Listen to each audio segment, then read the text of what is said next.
এই যে শুনেন, আপনাদেরকে একটা তথ্য দেই। আপনারা যারা এই মুহূর্তে ফ্রিল্যান্সিং সেক্টরে আসতে চাচ্ছেন, আমি আপনাদেরকে রিকমেন্ড করব যে আপনারা এই মুহূর্তে ফ্রিল্যান্সিং সেক্টরে আসার কোনো প্রয়োজন নেই। তারপরেও যদিও আসতে চান, কী ধরনের প্রস্তুতি নিয়ে এই জায়গাতে আসা উচিত এবং আসলে আপনি সাকসেস হতে পারবেন, সে বিষয়টা নিয়ে হচ্ছে আজকে আমরা আলোচনা করব। প্রথম কথা হলো যে এআই, আর্টিফিশিয়াল ইন্টেলিজেন্স, এতটাই মানে আপডেট হয়ে গেছে।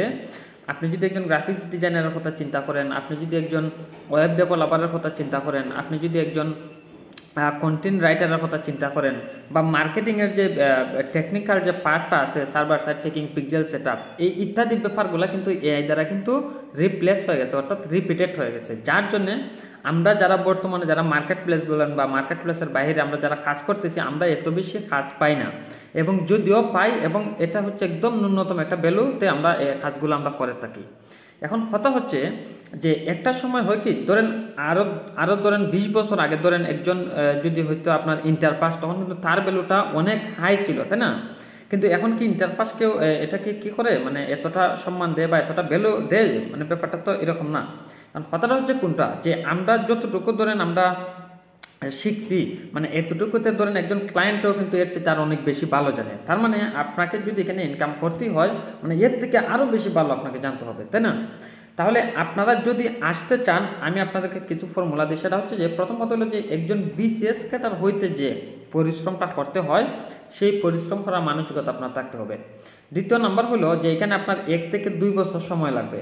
তৃতীয় কথা হলো যে এখানে আপনার একটা ইনভেস্টর একটা ব্যাপার আছে, কারণ অনেক জিনিস যখন আপনি শিখতে যাবেন, অনেক জিনিস যখন আপনি এক্সপ্লোর করতে যাবেন, এক্সপেরিমেন্ট করতে যাবেন, তখন আপনার অনেক ধরনের টুল বলেন, প্লাগ ইন বলেন, বা এই সে হাবি যাবি অনেক মানে একটা আপনাকে কি করতে হবে জায়গাতে, আপনাকে এইগুলা পারচেস করে এগুলা মানে পেড টুল দ্বারা হচ্ছে এগুলাকে আপনাকে এক্সপেরিমেন্ট করতে হবে।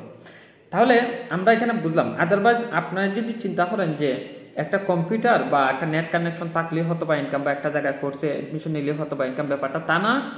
এবং বাংলাদেশের যারা হচ্ছে মেন্টররা আছে, তারা হচ্ছে এই ধরনের তথ্য আপনাদেরকে দিবে না। কারণটা হচ্ছে তাদের হচ্ছে এটা হচ্ছে তাদের বিজনেস। কারণ তারা হচ্ছে যে আপনাকে সবসময় মোটিভেট করে রাখবে, আপনাকে এই ধরনের তথ্য তারা কখনোই দেবে না। এবং আপনি যদি খেয়াল করে দেখেন যে যতটা ইনস্টিটিউটের হচ্ছে যে সাকসেস স্টোরি আছে, তারা কিন্তু এই সাকসেস স্টোরি শেয়ার করে আপনাদেরকে মোটিভেট করে, এবং লাস্টের দিকে একটা ম্যানিপুলেটও করে। আর হচ্ছে তাদের তো একটা ব্যর্থতার গল্প থাকে, কারণ সাকসেস তো অপরচুনিটি তো আছে, মানে তার মধ্যে সবাই যেখানে সাকসেস হয় তা তো না। ধরেন আপনি 100 জন স্টুডেন্ট এখানে অ্যাডমিশন নিলে দেখা যাচ্ছে 10 জন বা 5 জন আপনার সাকসেস হয়, বাকি 90 জনই হচ্ছে আপনার সাকসেস হইতে পারে না। কারণ যে হইতে যে পারে না, এখানে অনেক প্ল্যানিং এর ব্যাপার আছে। এই যে আমি বললাম যে আপনার কেউ তো মনে করে যে একটা কম্পিউটার আর হচ্ছে একটা নেট কানেকশন থাকলে হয়তো বা এখানে একটা ইনকাম করা যাবে, ব্যাপারটা তো আইসা তো দেখে মানে কাজে কর্মে কোনোটি মিলতেছে না, যার জন্য আস্তে আস্তে ডিমোটিভেট হয়ে হচ্ছে মানে একজন লোক ব্যর্থ হয়ে যায়। তো আপনারা এই দিকটা কেয়ারফুল থাকবেন। আপনাদেরকে অনেক বেশি ধন্যবাদ।